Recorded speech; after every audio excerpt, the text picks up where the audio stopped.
few days after we started in the business, Toby and I made a commitment that we were going to build this thing, and one of the first things I told her, I said, okay, I'll tell you what.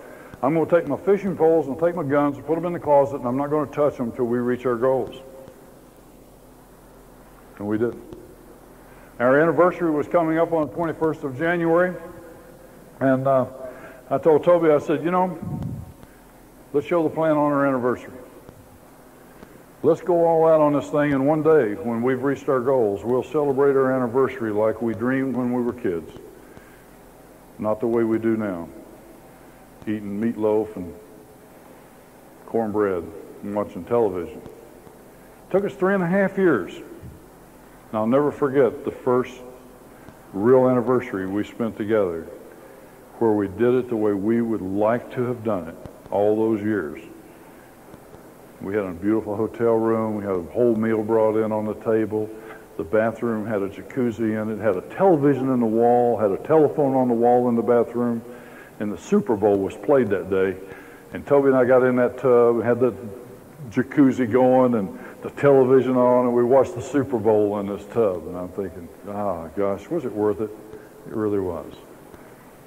Now, about 3 days from today, we'll go down to the mountains and we'll stay in one of our log cabins for the next 10 days to celebrate our anniversary. We put up with a bunch of stuff.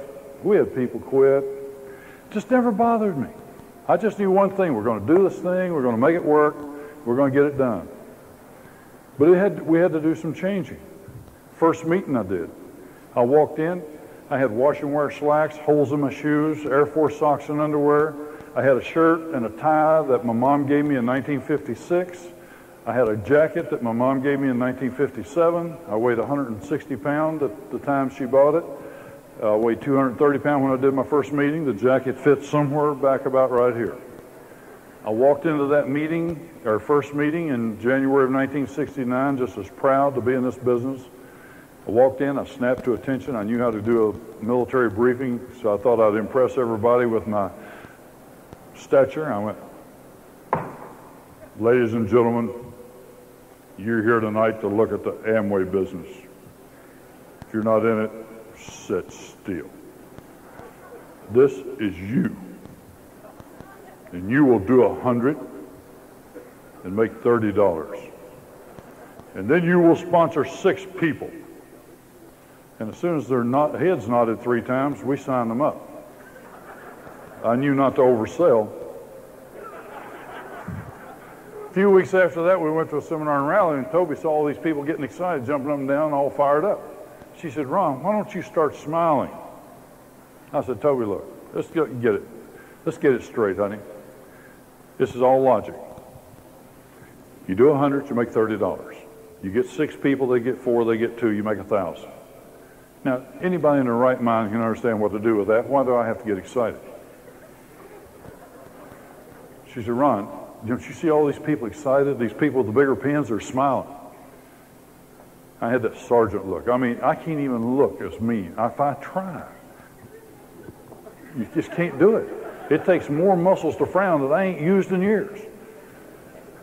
Toby put a picture on the wall. My Air Force announcement that I was a recruiter in Portsmouth, Virginia. She puts it on the wall, an ugly picture. I'm left-handed. I turn, I see the picture, and I start trying to learn how to smile.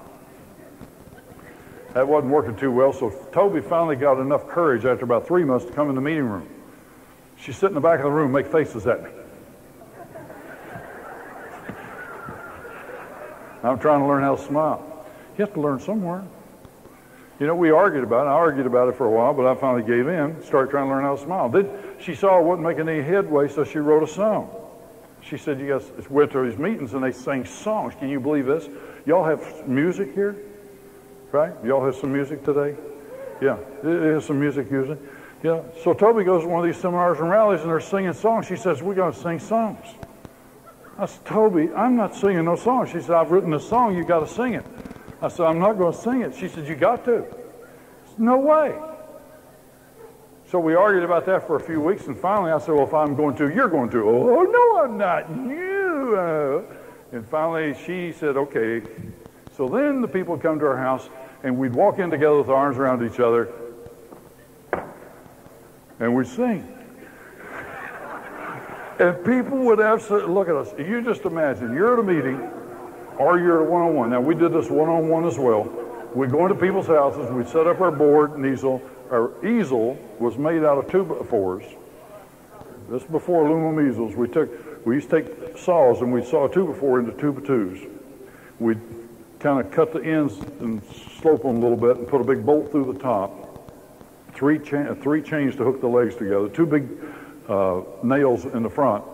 And then we had a chalkboard. Back in the early days, we had an occupational disease in this business called white lung. You get through the plan, your blue suit looked like you had 10 years of dandruff on you. And then nobody ever wanted you to come back to their house because their house was covered with chalk dust when you left. You know, it's like a whole housekeeping thing to do. And she wrote this song. So we started singing. It went like this. Now you just imagine, you're sitting there, you're a prospect for a minute, and you just imagine this. We'd walk in, and we'd sing a song. Here's kind of the way it went. I'm not a good singer at all. Better than I used to be. Amway is the way to go, soon success you will know by try Amway. Never has there been a man's way to make the living you can make with Amway. So take a stride and come alive with Amway, fly high. And people go, listen, 2.5 years in the business, we were still singing songs. Toby's cousin dropped in, and he dropped in, you know how relatives do on vacation for a free night and free food. You know, they can't afford to stay somewhere else, they stay with you. The first year we were in the business, he came by, and we were 15%. He wasn't impressed. We tried to get him in the business, kind of laughed at us, snickered, and went home. The next year he came in, we had all new carpet, all new furniture, new car, new clothes. We're looking pretty good. And we said, hey, we're doing an Amway meeting tonight. Why don't you go with us? He said, okay. And we went over to show the plan to the Army recruiter, who the first day first work day that I was in the business, as I walked down the hall, sang a song called Here Comes Soapy, can't make it in the Air Force, has to sell soap. But he retired, and then he needed some money, so we went over showing the plan. And we took Toby's cousin with us one-on-one. We stood up and we sang the song. I'll never forget Toby's cousin looking at me like, you have gone crazy. We signed the Army recruiter up that night, and eventually that leg went emerald. Then we signed her cousin up, and that's a diamond leg today. You know, her cousin, 2 o'clock in the morning, signing up in the business. You know, you get over it. If you think you got to be perfect, get over it. Now, you know not to go sing songs. Don't go duplicate what I'm teaching you. But don't let things that you don't think you're capable of doing hold you back. Go give it all you got. That's all Toby and I have been able to do. We just go out and do it. In the meantime, we're learning at every meeting we went to. We tried to learn something so we get a little better, and we try to change our habits so that we get a little better. We had one of our speakers in from the Netherlands a few days ago. He's one of the top sponsoring guys in the Netherlands, and we had him over to do a seminar on rally for us the other day. And he said he used to go out prospecting, and he'd go out and he'd go out on street corners, and he'd try to meet people, and at the end of the day, he'd stay all day long, and he'd go home and he'd tell his wife, he said, I didn't see anybody. And he said, all day long, people were walking right by me, but I never saw them as a prospect. He said, I'd go home and tell my wife I didn't see anybody.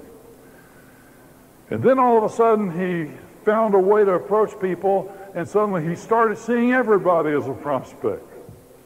You see, you have to make some changes in your life, and you have to change your habits.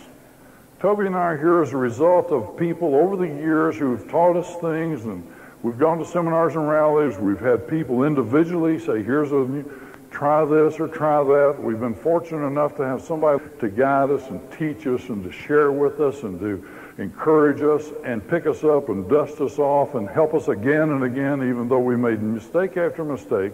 We just kept going, and we kept going, and we wouldn't quit. We resolved we would never, never quit. We were determined that we'd never quit. When we got in this business, the first night I saw the plan, I made a decision I was going to do it. Toby and I have never, ever had to make another decision since then. We didn't have to. We made one decision. When we found out that there was a book, the 8th month in the business, that there was actually a book you could read on how to be successful, we didn't say we can't afford it. In fact, I had ordered it a few weeks before, and my sponsor took it off the order and said, you don't need this. You're already positive and excited, Ron. Don't waste your money.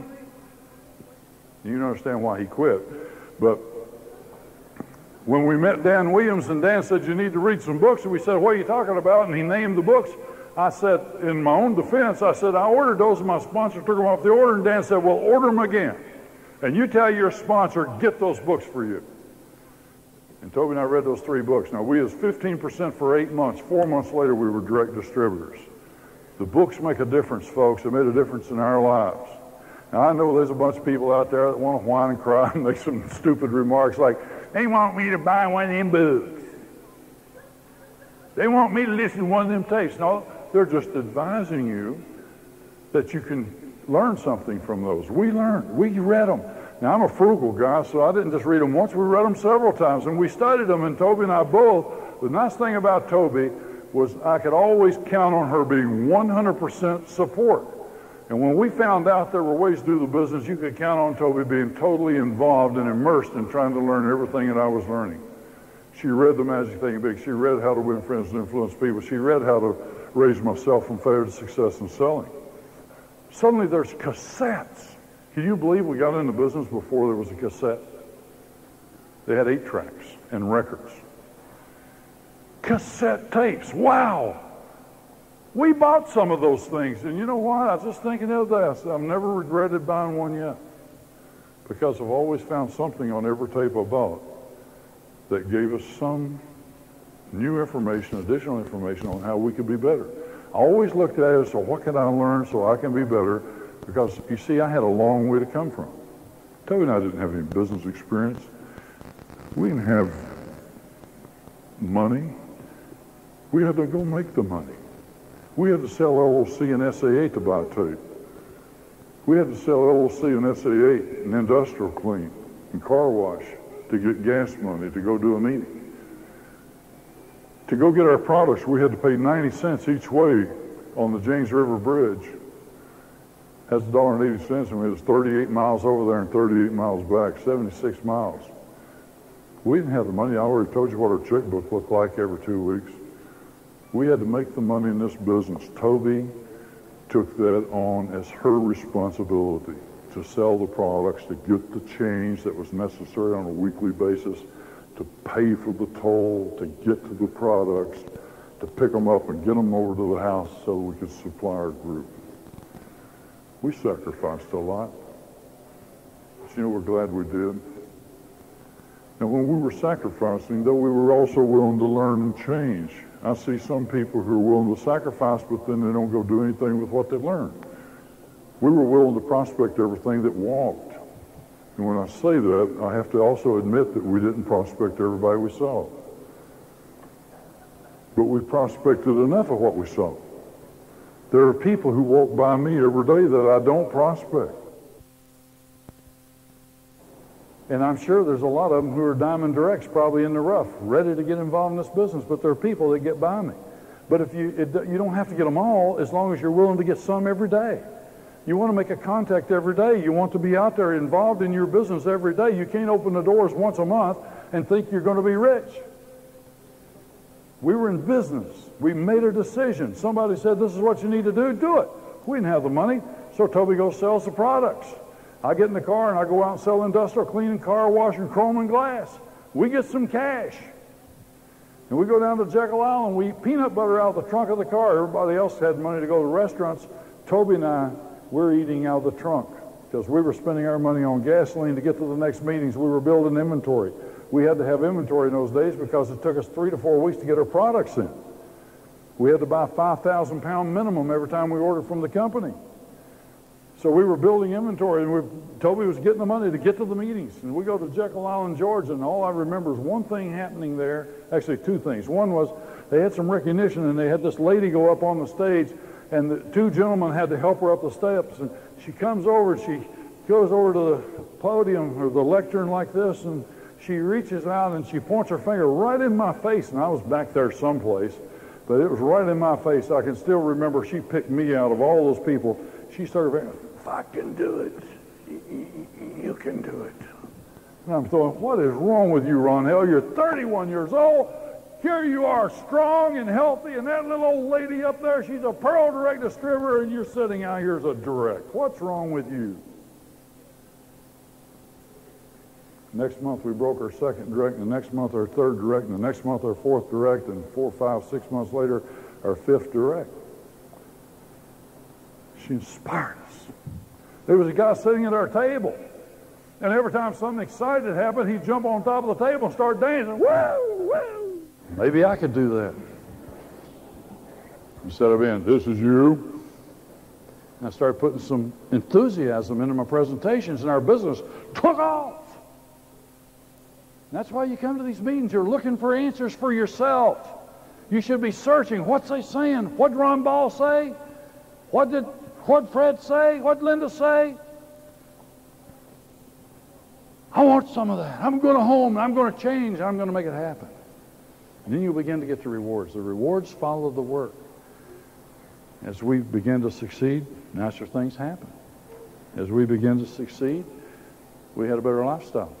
2 years I left the Air Force after 13 and a half years. No more job. That was exciting.